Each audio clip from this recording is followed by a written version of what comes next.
The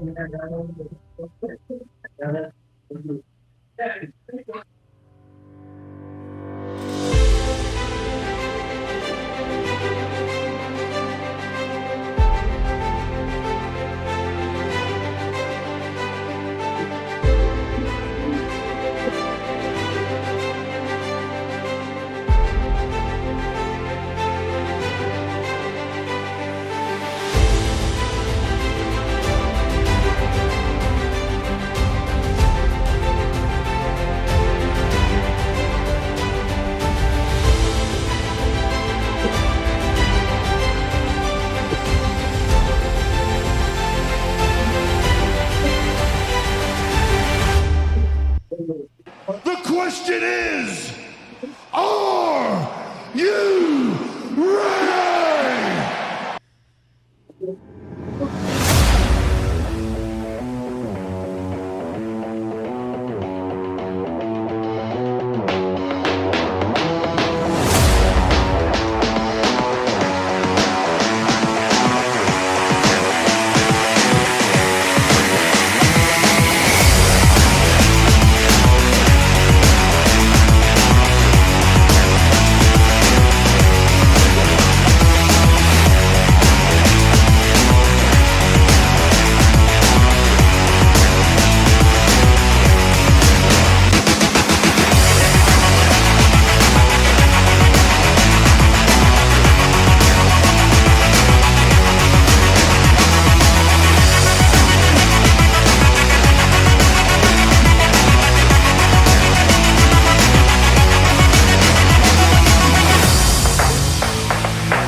What do you guys want to talk about?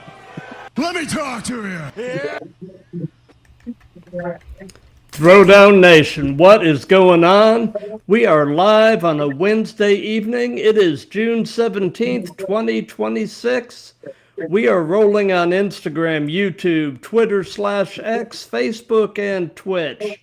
It is episode 240 of the Throwdown, the community on the interwebs where we celebrate the art and sport of professional wrestling with a strong focus on the indies. I'm your host, Matt, and today we are throwing down with a wrestler based in the great state of Florida, Orlando. Welcome with me, the one and only Thicc Papi. How you doing tonight? I'm doing great. How about yourself? Man, I cannot complain. We had a few little technical hiccups, in the run up to this, but man, we got it worked out, and that's the important thing. And we've already got some people pulling up over in the Instagram chat. Devilish Kid Rose, a previous guest on the Throwdown, has popped in and says hello to you. He's a great dude. Yeah, I love him to death. He's awesome. So, for those of you watching live, let me direct your attention to the ticker that's running on the bottom of the screen. That contains all, or at least most, of Papi's social media accounts, along with mine. So do us a favor, if you aren't following or subscribed, take the time and go to each of the platforms and do so. It definitely helps both of us. And any questions or comments, just throw them in the chat and we'll either handle them as we go or do a little Q&A at the end. So we'll go ahead and get started with the first and the most obvious question, and that is, how long have you been wrestling? I've been wrestling... Well, I've been training and wrestling for about a year now. But I've been around the indies for around 3 years. Gotcha. So who actually trained you? Or is training you? Fully, it was Julio Vertigo Rivera. If you know who that is. I don't at the moment. He is a member of the Anawai family by marriage.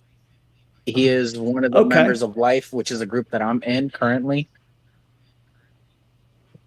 and he's been in the business for about 26 years, helping out with me. Nice, nice. Chris Page from CCP Podcasting just popped in and wants to say that you always support his live events, so Yeah. he's popping in to say hello and show some love. Yeah, thank Man, you. Chris is great. Yeah, I love Chris as well. Chris is good people. I love Chris as well. So, in the early stages of your wrestling training, Yeah. what was the most challenging aspect of professional wrestling for you to kind of wrap your mind and body around? The hardest part was learning how to work with my size as well as falling. And that is the hardest stuff that I have to get used to. But now I fall, it's I'm used to it, you know?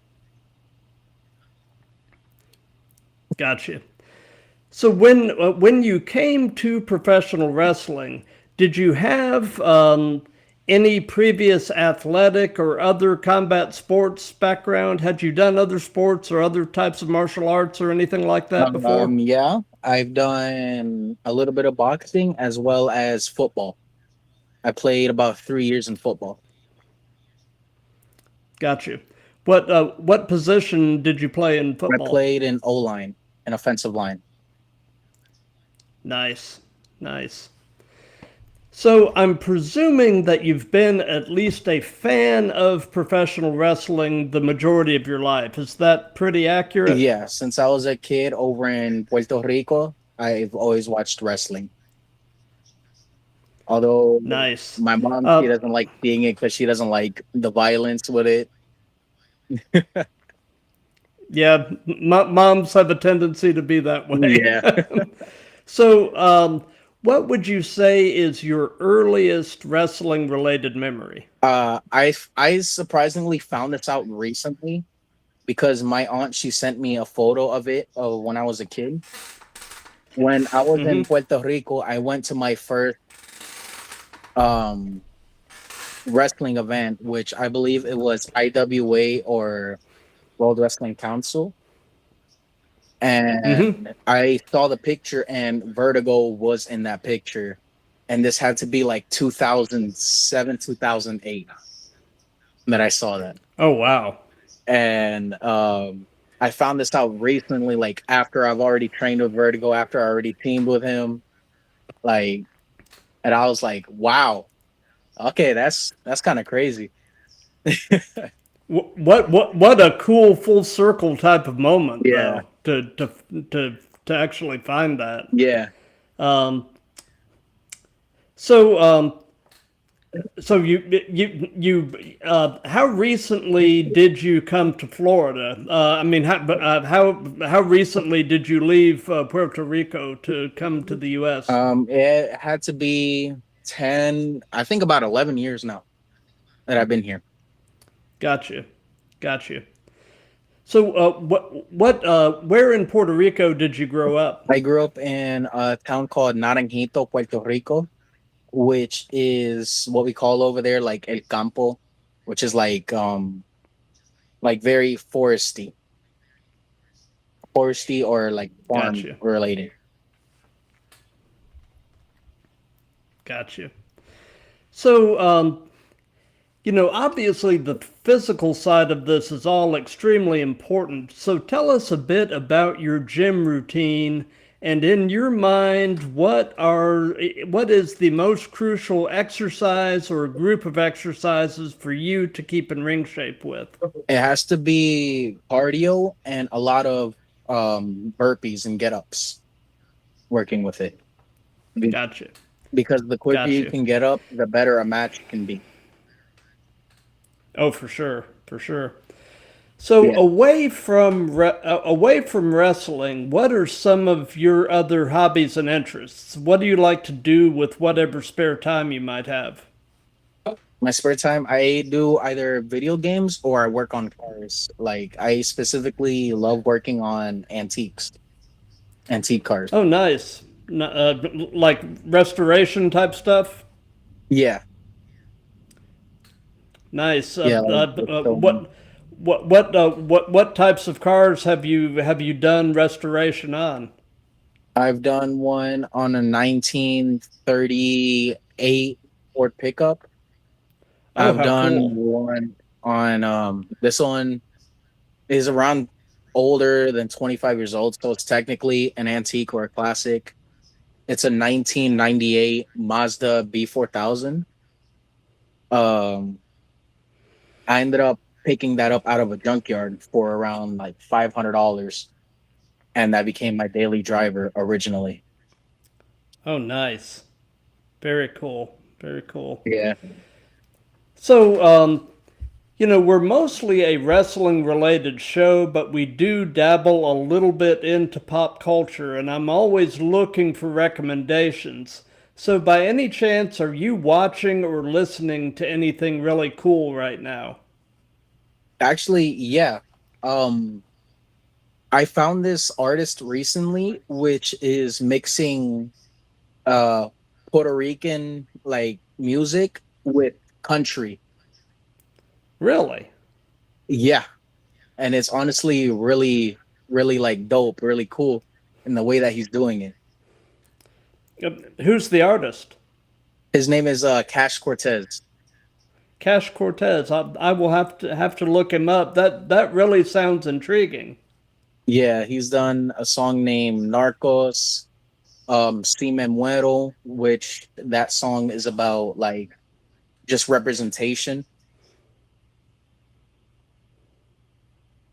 Um, which translates to If I Die, which is basically about like back in the day how Puerto Ricans were getting like tortured or jailed for showing the flag.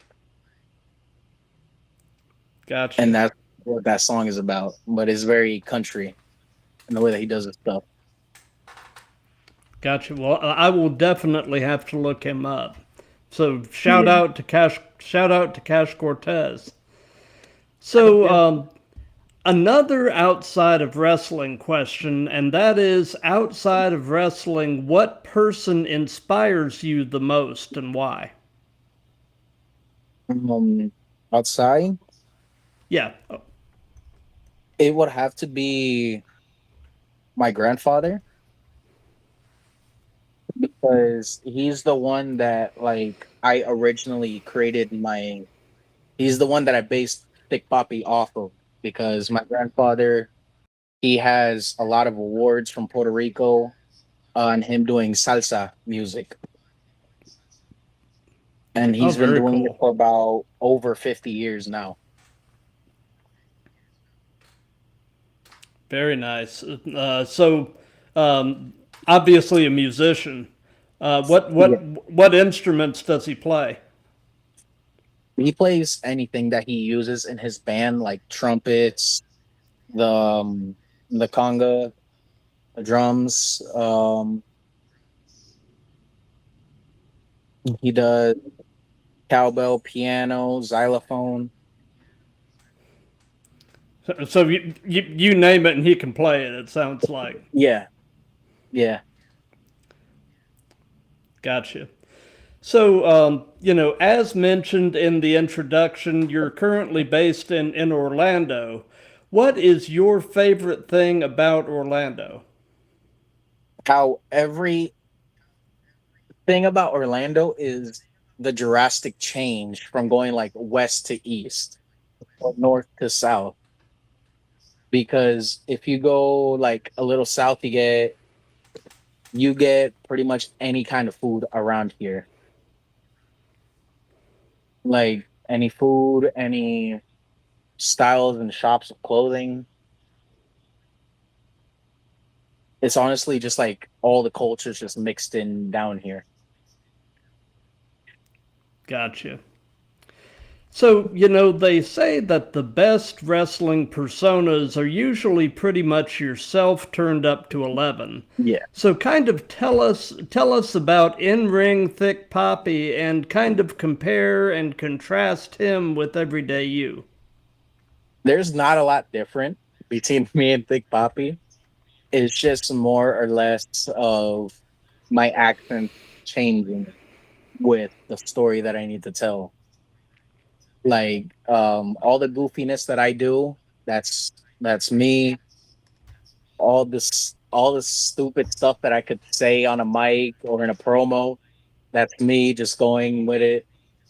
Um, a lot of the movements is me. Like if I'm like, let's say if I'm just out there dancing, that's just me because I just go out there to entertain, to have fun because, that's just how I am. Gotcha. Gotcha. So tell us about your very first match. What was it like? How did it go? What were your thoughts? It was against Raylan recently. It was it was honestly really good because it was a gauntlet of life match where it was Raylan against me, Vertigo, and D Ramos.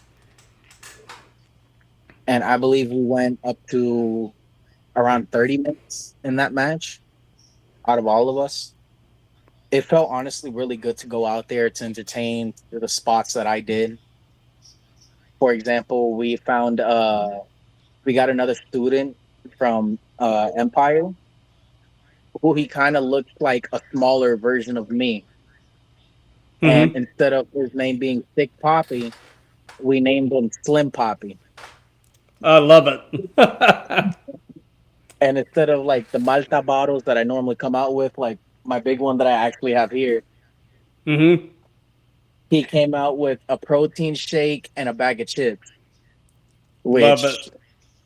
yeah, which the bag of chips for me it just became an accident, but it just worked. So I was just like, you know what? It works. Let's go with it. Very cool. Have you thought about doing some kind of an ongoing tag team type of thing with him? Yeah, yeah. Honestly, yeah.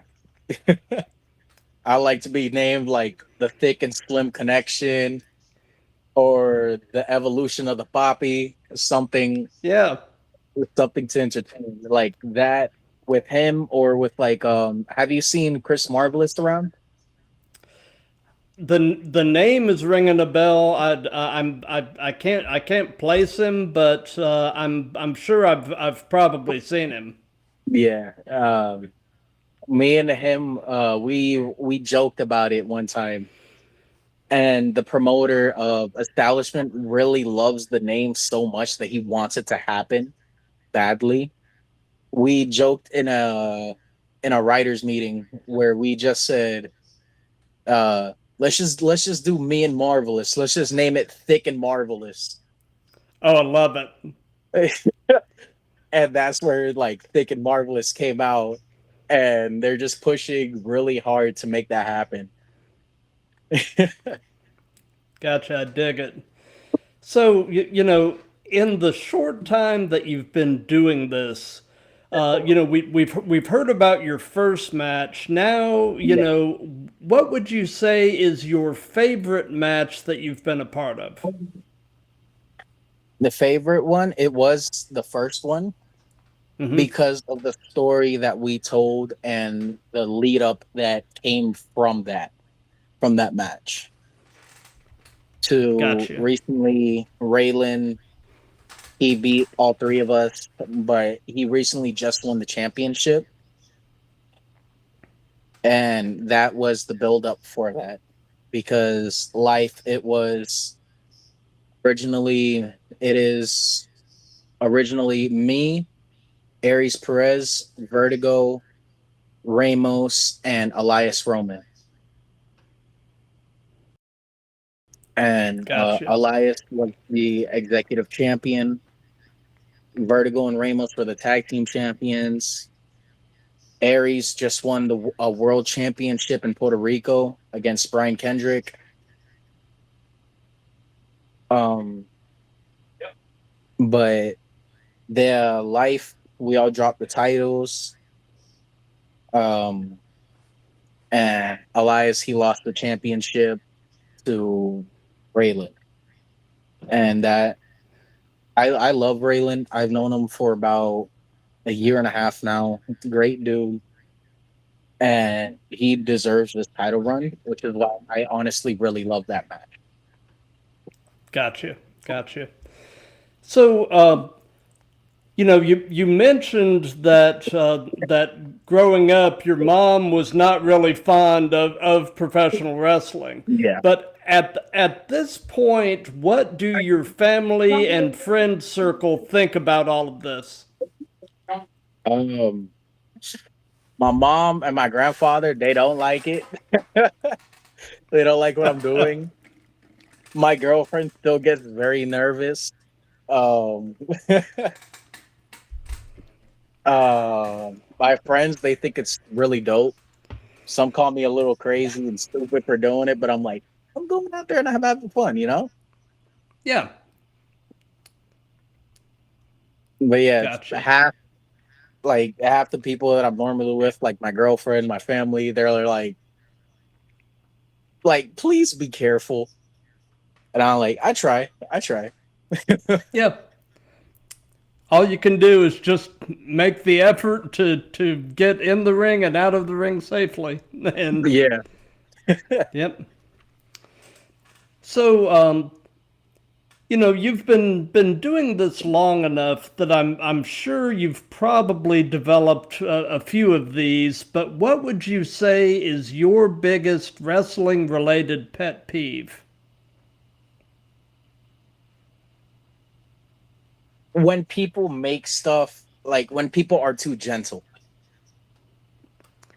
Yeah, When when they don't lay it in enough, huh? Yeah, no.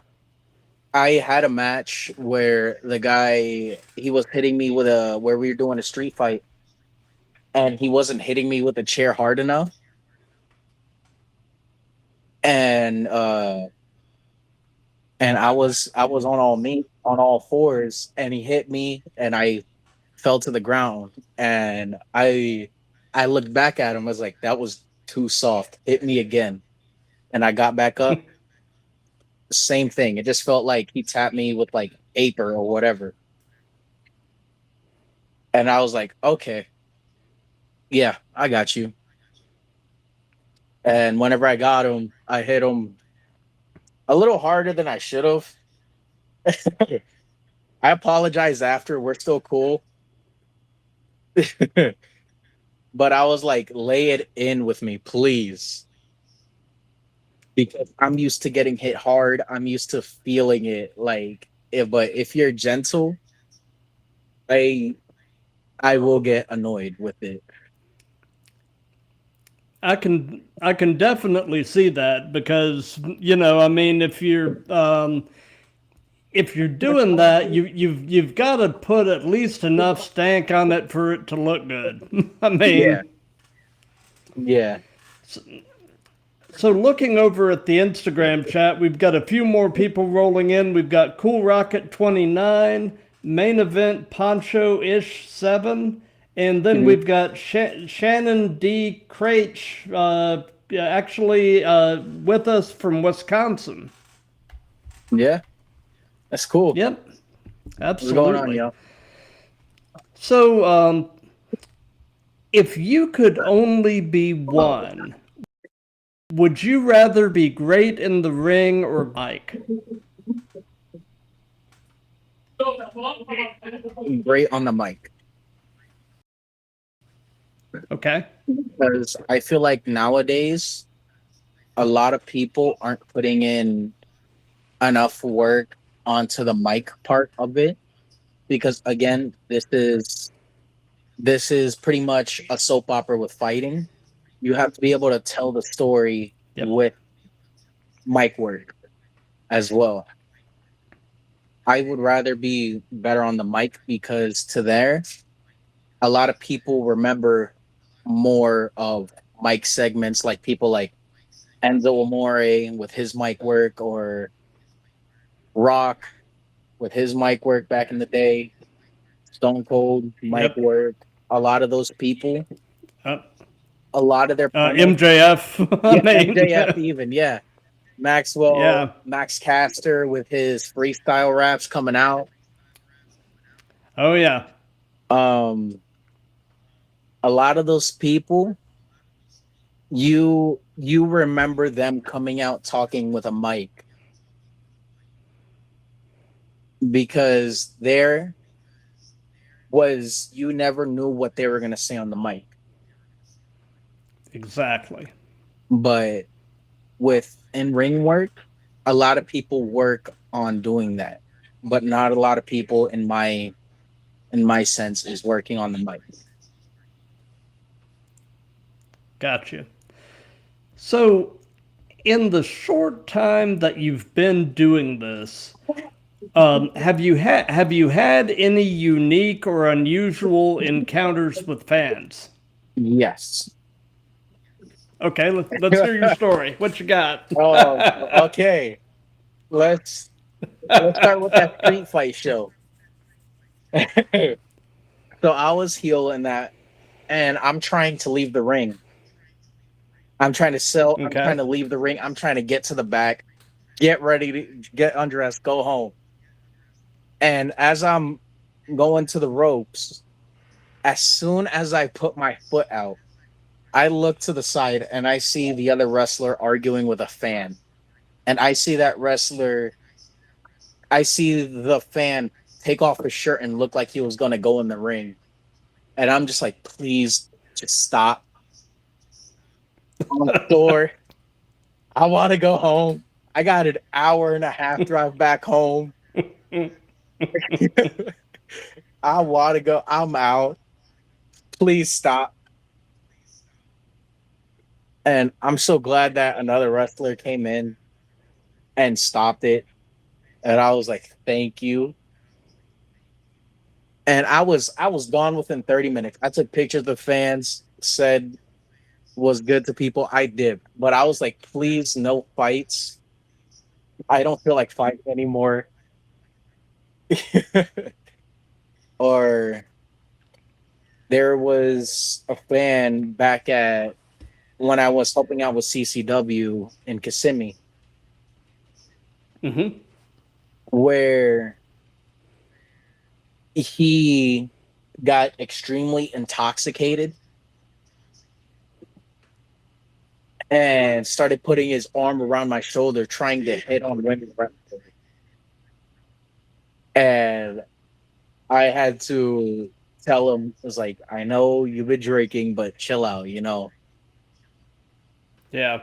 Yeah. There's a lot. Some of them I can't remember right now, but I know there is a lot of stories about the fans that I can tell. Oh, no doubt. Yeah. No doubt. So, do you have an all-time favorite match as a fan? Is there a match or matches that are just near and dear to your heart that you find yourself kind of circling back to? There's two. Okay. It was more recent one was the Mask versus match between El Grande and Chad. Great match. Yeah. And then that was beautiful. It was I mean, that was a perfect storytelling. Yeah. That was lucha. That was lucha libre. Yep. And the second one was just from how captivated the fans were and being in that building. It was Will Ospreay versus Okada. Yep. Was it Okada? Yeah, it was Okada. And it was by UCF. It had to be like 2 years ago. I don't remember the event name, but it was for the Continental Championship. But just from how the crowd was so captivated in that match and how action-packed and the storytelling from Ospreay having previous matches and how he sold that, it was honestly really amazing of a match. Absolutely. Yep. So piggybacking onto that question, do you have an all-time favorite promo as a fan? Is there a promo or promos that stick out to you? Promo.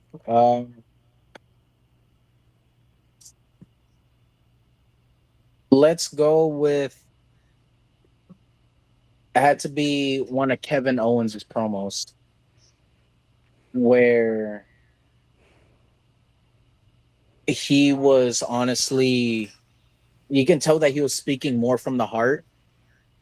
I believe it had to be on SmackDown where he was talking to Sami Zayn. It was during the whole bloodline thing. Yeah. I can't remember exactly what he said right now, but I remember it being something straight from the heart. If I could look it up, I would, and I'll love to watch it again.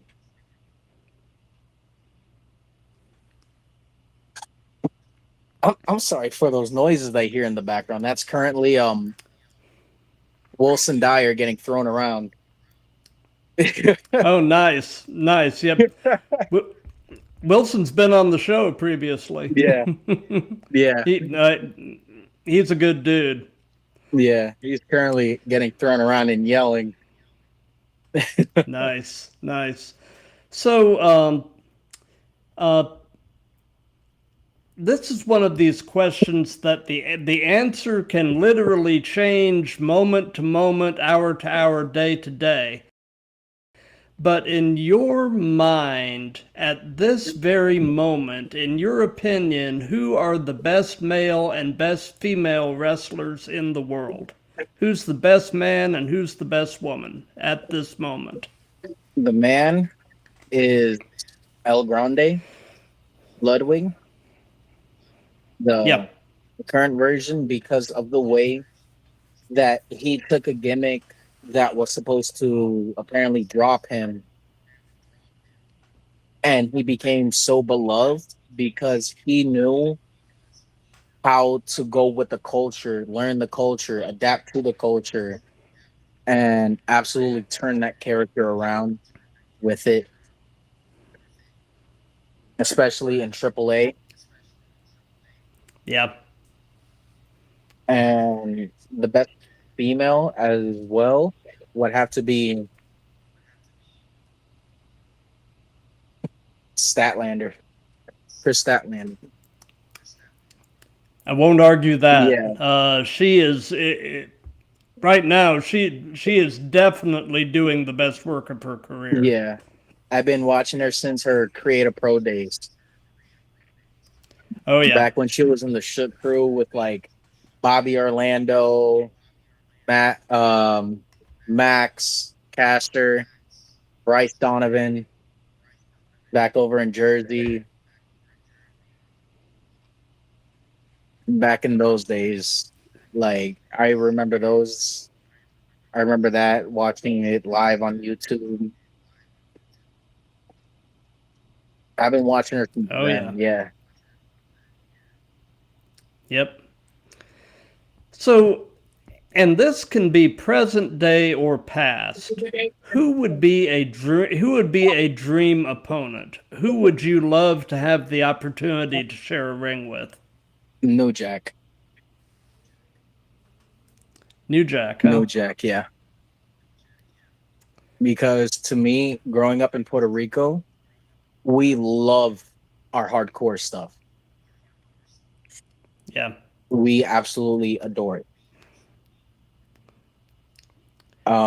New Jack will hurt you. He'll hurt you. Yeah, I know. I know he'll hurt you bad. Yeah, either New Jack or Raven, because they understood how to properly do a hardcore match. Yeah. Yeah. You know, one of the things I always dug about Raven also is he would do the same style of promos that Jake Roberts would do, where he wouldn't yell, he wouldn't scream, he would just quietly tell you what he was going to do to you. Yeah. And in many ways, that's scarier than somebody that's ranting and raving with the veins popping out in their head. Yeah. They say fear the quiet ones. Yeah. And and I mean, to be able to project menace without working yourself into a state is actually, to me, more effective than somebody just yelling and screaming. Yeah. Yeah, of course it is. Because nowadays everybody yells. But something I also learned from Ramos was, if you're going to yell in there, time it correctly. But Yeah. with like Raven and Jake, they didn't need to at all, because they got their point across No. and they had you hooked in with it. Yep. Yep. So, what is your favorite move? What is something you just really enjoy doing? And on the flip side of that, is there a move that you won't do or you would at least rather not do, and that can be giving or receiving? My favorite move to do is my finisher. It's a swinging sit out Uranagi, where I have Nice. them from a crossbody and I swing them over. And honestly, I find it pretty fun. And I've heard people in practice, when they take it, they have fun taking it as well. And a move that I won't do, there is a lot. There's a lot. It's anything that requires me to do any sort of flip off the top rope. No 450s, no swantons, no shooting stars, no moonsaults, nothing head over here, heels off the top rope. So you wouldn't do a Spanish fly? No, I mean, if I have to, I might. It depends how I feel that day. Gotcha. Gotcha. So, of the moves that are not currently in your move set, is there a move that you wish you could snap your fingers and suddenly be able to do perfectly? And if so, what move would it be? Yes, and it would have to be. It's called a power bomb lung blower, which Okay. Champa does it now. Tommaso, he calls it Yeah. Project Champa. And honestly, I just love the way that move looks, because it looks devastating while you also know that the opponent is safe taking it. Yep. A move that I have always loved watching, mostly because, as a kid growing up, I kind of grew up watching Arn Anderson, and I love a good spine buster. Yeah. I mean, and nobody could do the spine buster quite like Arn. Yeah, no. I know I've seen a lot of variations of it, but yeah.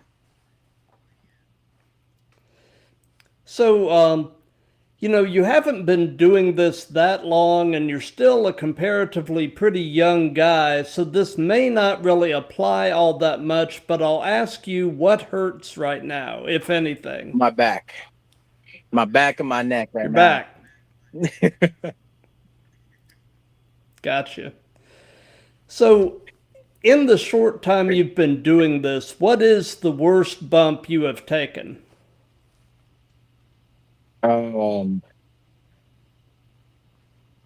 It's when we were messing around in the ring and we were just practicing stuff.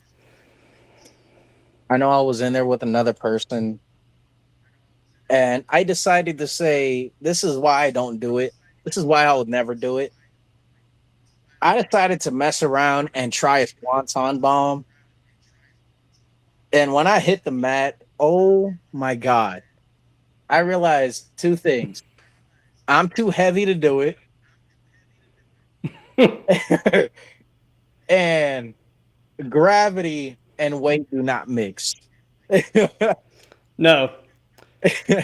Mr. Gravity is a mean SOB. Yeah.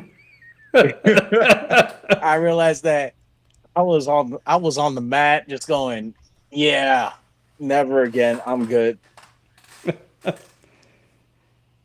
Absolutely. Jeff can keep doing it. So He what? can have it. Yep. So what is your take on the role that social media is playing as a promotional tool in wrestling, specifically indie wrestling? It's honestly a big role because it is the best way now to get yourself out there, to show people what you do, show people who you are. It is honestly a really giant role because I have contacts with promotions like Arizona, New York, Georgia, back on the island as well. Um, because they just see all my videos, my promos, my skits, my random pictures that I post, and they see all of that. Gotcha. With you being from Puerto Rico, throughout the history of professional wrestling, there has really been quite a lineage of people from Puerto Rico that have been in the business. Yeah. To some extent, it's almost like a bloodline of its own. Yeah. You've had the Colognes, Yep. you've had well, I mean, now Damian Priest. I mean, Selena had sort her. of, yeah. So, sort of speak to that. How do you feel that being from Puerto Rico is benefiting you in the business, and also how might it be potentially holding you back in a way? I don't see it as holding me back, but with my gimmick, you can see that I do a lot of like what people consider like very stereotypical things. Like I come out in a Puerto Rican baseball jersey that has my name. I come out with my fedora, just this giant Malta bottle. Which Yep. when I first came out with it, people thought my gimmick was an alcoholic Puerto Rican. They really did. Where in reality, Malta is like 0% alcohol. It is like a very like thick, like a drink. But a lot of people thought that my gimmick was like alcoholic Puerto Rican. And and for a little bit I rolled with it for a little bit and I said, you know what? No, I gotta get back to doing what I was doing. I started coming out with actual Malta, drinking it in the ring, drinking it on the sideline, drinking it with fans, like so people understand. It's like, oh, he's not an alcoholic. Good to know. Yeah. Nice. So, knowing everything you know at this point in your life, if you could give any advice to your younger self, what would it be? Start as young as you can. Because I know I was supposed to start at 18, but I had some family stuff that I had to take care of first. But that is why I started working around the indies, like helping out with like CCW. Now I help out with DWR, Mayhem on Mills. Started helping with establishment. Now I'm wrestling on them with them, and honestly, I really did like the route that I took because it helped me get the connections that I needed and helped me get a lot of the back behind the scenes and getting people to talk to back there. But to my younger self, I would have said, just keep going. Just go as young as you can. Keep pushing for it. Gotcha. You know, I recently actually had Shane Evans on the show, Yeah. and I mentioned that you were coming on, and he thinks the world of you, man. Yeah. He was really excited to hear you were coming on, man. And Shane is another just good guy. Yeah, I love Shane. Absolutely, yeah. I can't say enough good about him, man. He is just a quality human being. Yeah, he is an amazing person, a beautiful person. Being I've talked to them for like hours at a show that we've been on together. Um, he is honestly a really good person to be with and around. Absolutely. So tell us a bit about your gear bag. What all do you carry in your gear, and do you carry anything unique or unusual?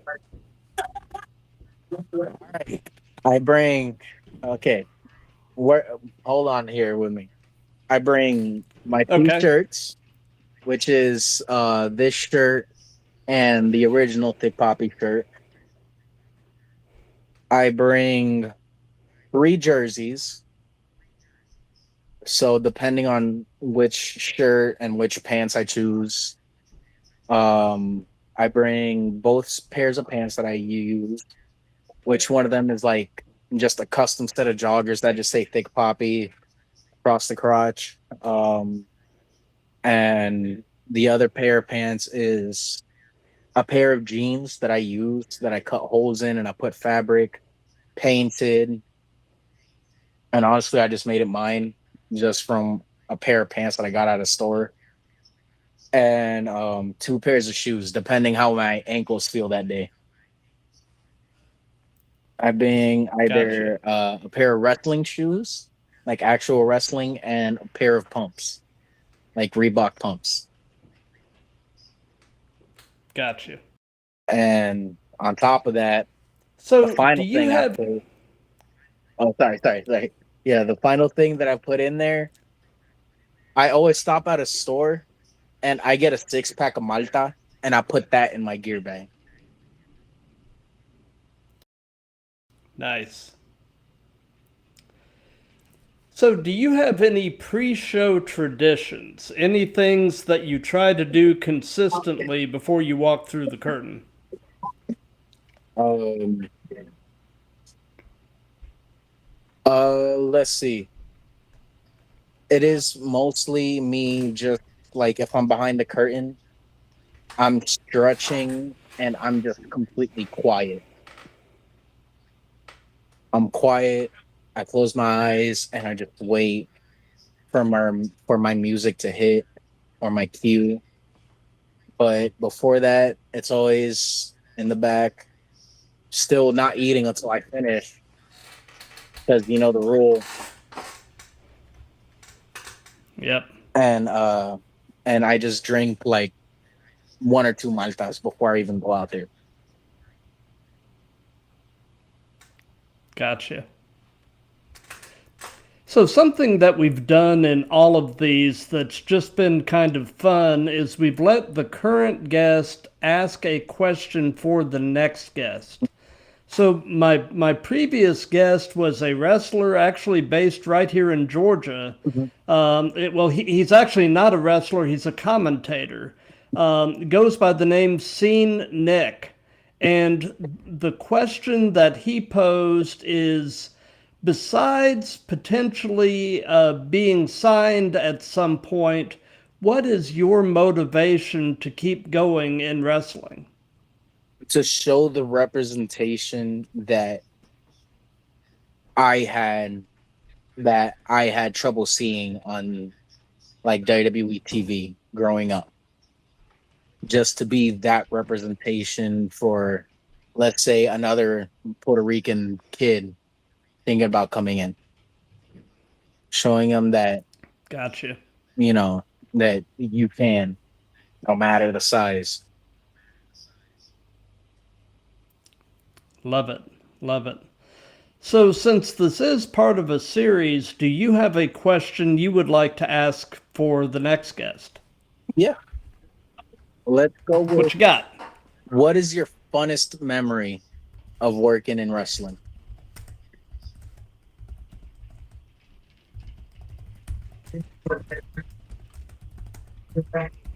That's actually a really good question. How would you answer that? What's been your funnest memory? The funnest, it was when I was helping out with a Pride of Wrestling show over in Tampa.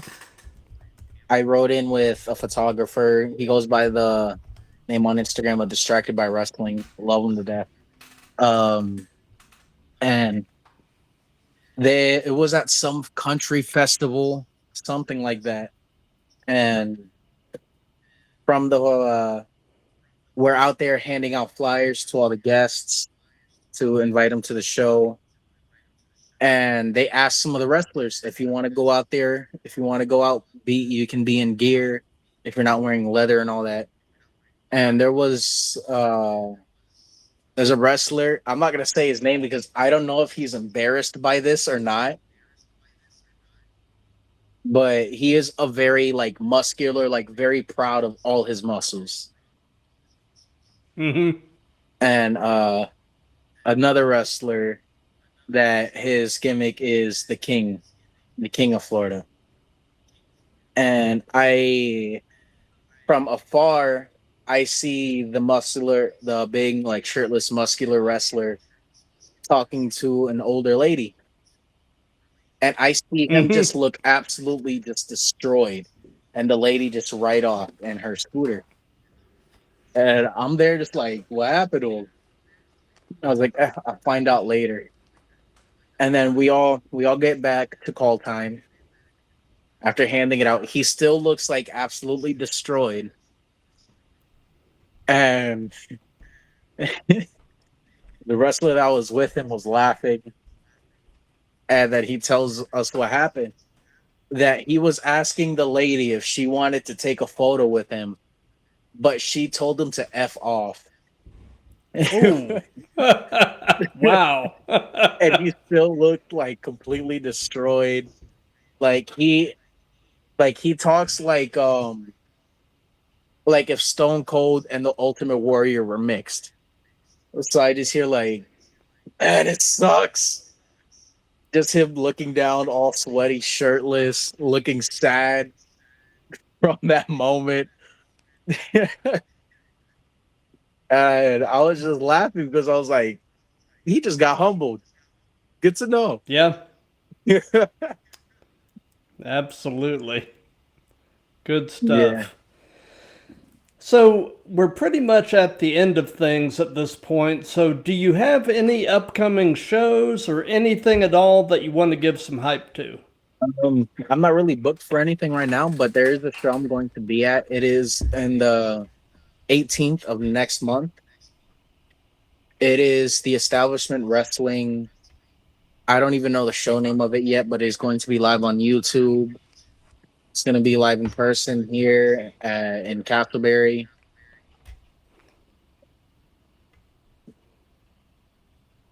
Somebody's yelling in there about something, but it's the 18th of June, 7 o'clock on YouTube at the Establishment Wrestling.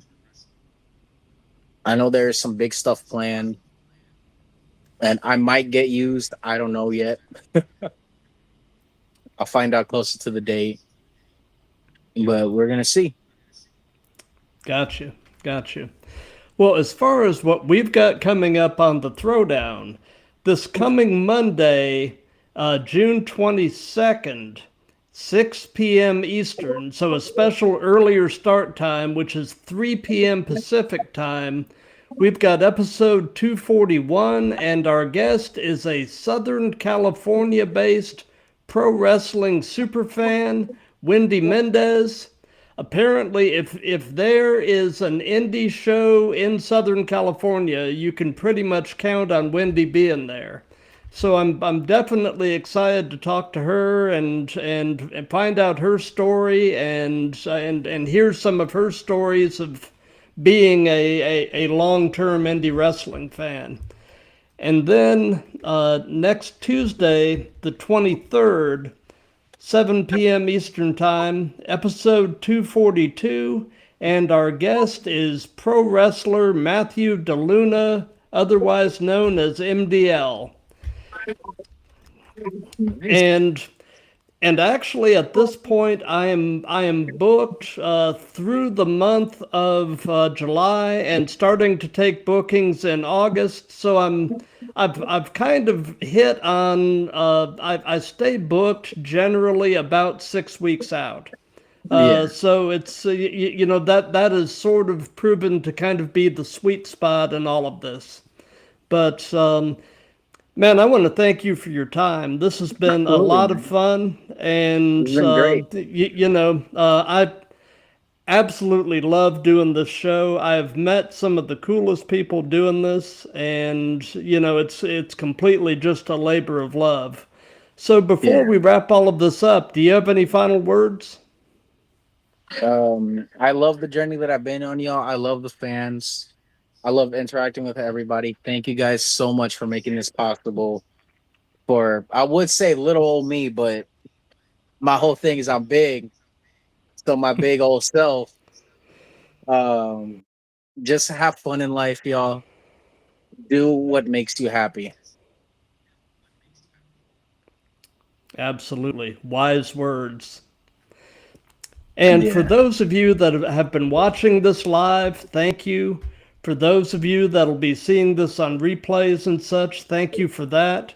If you like what we've got going here, definitely do the old like, comment, share, and subscribe.